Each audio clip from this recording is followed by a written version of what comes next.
আল্লাহ তাআলা যদি দয়া করে আমাদেরকে মাফ না করে, আমাদের বাঁচার কোনো উপায় নাই।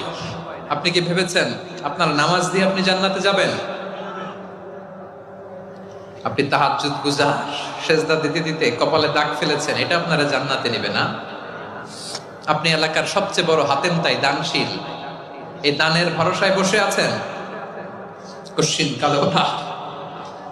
আমাদের নামাজ, আমাদের রোজা, আমাদের ইবাদত, এগুলোকে মিজানের পাল্লায় উঠালে কোনো ওজনই হবে না। তবে আমাদের একটা কৌশল জানা আছে, আমরা আল্লাহর রহমতের ভিখারি। আমরা সেদিন আগেই গুনার স্বীকৃতি দিয়ে দেব। আমরা বলবো, আল্লাহ তুমি প্রশ্ন করার আগে তোমার একটা কথা বলি, আমারে কিছু জিজ্ঞেস করো না, আমি সব করেছি। এমন কোন পাপ নাই যে পাপ আমারে দিয়ে হয় নাই। তোমার রহমত দিয়ে তুমি জান্নাতে পাঠাবা, তোমার দয়ায় জান্নাত